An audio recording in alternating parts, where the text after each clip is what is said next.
Well, I think it's a perfect good news. I don't know if you listened to Donald Trump at the Davos. I know that you have that story to talk about later.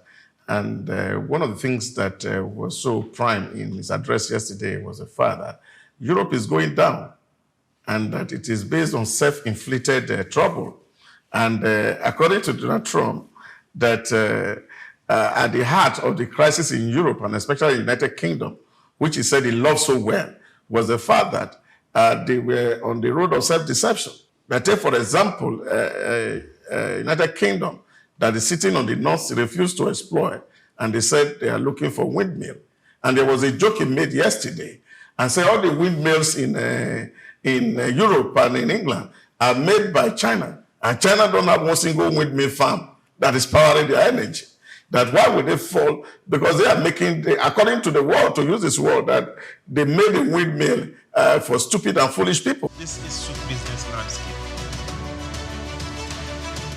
Now, global refineries are shutting down, and Dangote is the one that is making profits and at advantage. Now, the shutdown of refineries across Europe and North America has tightened global fuel markets and strengthened Nigeria's Dangote's refineries' influence over refined product balances. Now, according to energy intelligence from Kepler, as structural supply changes reshape global energy flows, in the report, Kepler said refineries' exit in Europe and North America have significantly altered supply dynamic, noting that around the 900,000 barrel per day of refining capacity west of Suez has been permanently removed. Now, this loss has reduced spare capacity in mature markets, increasing reliance on newer large-scale refineries such as Dangote to meet demand.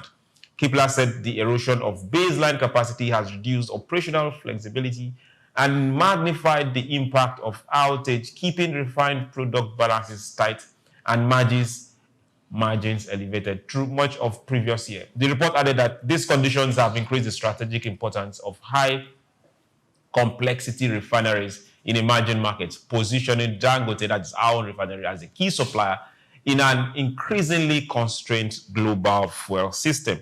The last time we checked, several refineries in the UK, from Grangemouth to Lansley, have gone down. Several refineries in the US have also gone down. Several refineries in North America have also shut down. Some of them, they are looking at age of refineries. They are looking at shifting to renewable energies. They are looking at not being able to meet what is happening with newer refineries. But all this is pointing down to one thing. Africa is the next destination for refined product. How good news is this for us? Well, I think it's a perfect good news. I don't know if you listened to Donald Trump at the Davos. I know that you have that story to talk about later. And one of the things that was so prime in his address yesterday was the fact that Europe is going down and that it is based on self-inflicted trouble. And according to Donald Trump, that at the heart of the crisis in Europe, and especially the United Kingdom, which he said he loved so well, was the fact that they were on the road of self-deception. But take, for example, United Kingdom, that is sitting on the North Sea, refused to exploit, and they said they are looking for windmill. And there was a joke he made yesterday, and said all the windmills in Europe and in England are made by China, and China don't have one single windmill farm that is powering their energy. That why would they fall? Because they are making, according to the world, to use this word, that they made a windmill for stupid and foolish people. So this is the conversation. And he said that error came from what they call the biggest fraud of the century, which they call the Paris Accord on energy and climate issues, that we have something that can power us, and somebody is telling you, come and buy something that you don't need. And they even know that that thing is not even sustainable, because it's either energy is supposed to make you profitable, but this one is generating losses for you, and you are falling for that kind of a gimmick. And I think it was so blunt. And from the day one, whether it was in his first tenure or this very tenure, And he has insisted that America wasn't going to be part of that Paris deal, because we can't have something that will benefit us and we are looking elsewhere. And so what happened to major oil companies in Europe was the fact that they were divesting hugely from crude and refining so that they can invest and position themselves in the green and what we call the electric energy that people were investing in. So that shift is what is happening. So there was no need to begin, because they are thinking that, oh, by 2050 in Europe, there'll be no use of cars that use fossil fuel, that it will all be powered by dry cell batteries and the rest of it. But again, come to think about it, even the battery themselves are all from non-renewable source that Europe is actually investing in, and Africa would have been, again, the loser, because we will have to be the person who fetches the water and heal the woods for Europe to be able to survive. And I think this is where we find ourselves. Africans should make most of this opportunity, and I think that is what it is, because like they said in a good book, the race is always not to the swift, battle is always not to the strict, food does not come to the wise. It is time and chances that happen to them all. I think this is African time, this is African chance. We must leverage it and make Africa look like Europe also. Time and chance happen to them all. Now, let's flip this a bit. The refineries on the other side are shutting down. They are being converted to something else. Whereas we are building new refineries on this other side. Yes. And now supplying them the same product that we bought from them for decades. How fast should we continue this progress?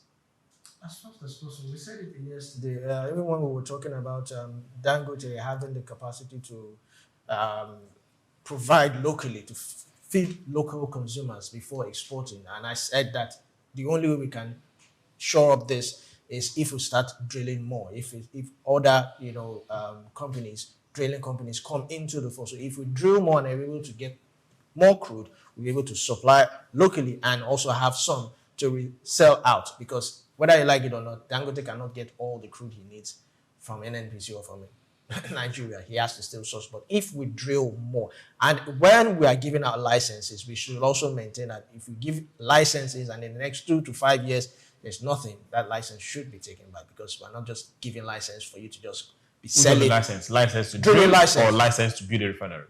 License to drill first. Okay. Refineries, yes, will come up. We also need to start encouraging, not even encourage, states don't need to be encouraged to start owning or have a joint ownership of refineries. I think that is something we should have started yesterday. If each state or 2 states collaborate to have a refinery, it will really, and one state can actually, supply its local community what they need. The pressure is reduced on other bigger or modular refineries. And the modular refineries, the Warri and the rest of them, what is really happening? Warri, at the point we heard it was operational for a while. Later we heard, it was blending. Later we heard, it was this. We didn't even know what was coming out from that place. So we need to, as much as possible, make sure that these refineries are up and running. Dangote alone cannot do it. And people have also said, when I hear this, let the refinery remain where they are. If they can scrap it, let them sell the Bako and make some money for Nigeria. Is it the Warri and Port Harcourt Refinery? Yes. And Kaduna Refinery? And Kaduna Refinery. Okay. You see, because the technologies are old, we can't get into that part of national deception. That thing has not worked. Those refineries were built in the 1970s. You see. But they were upgraded. You see, there's no upgrading. The upgrading, okay, we were lied to. Can we say that? Upgrading that's not working? So we were lied to. Upgrading is not working. The Holy Book says something. Back to the Holy Books. See, yes, because that's where wisdom is. The manual.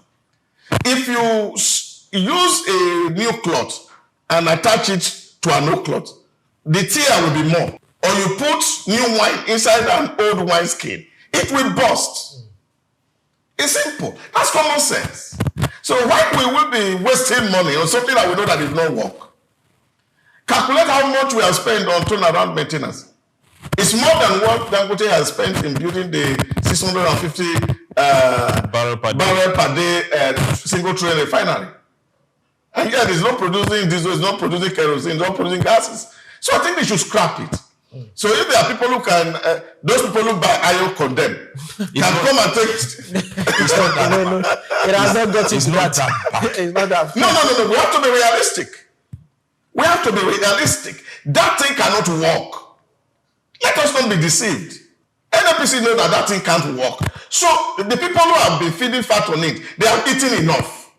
Okay. They should allow the rest of us to rest. And I think if NNPC has enough money, they can decide to build a new refinery. Well, not fixing those old ones. We don't even want them to build a new refinery. So if they have resources and then of course they are not market ready, why not? They can build a new refinery since they are a business now. But for somebody to be putting taxpayers' money or our crude oil money into that scrap, I don't think it's anything that anybody should encourage, because the technology are different. Times have changed. So let's invest in something that is worth the while. You see, that mistake was made in 2007. We should not repeat it in 2026.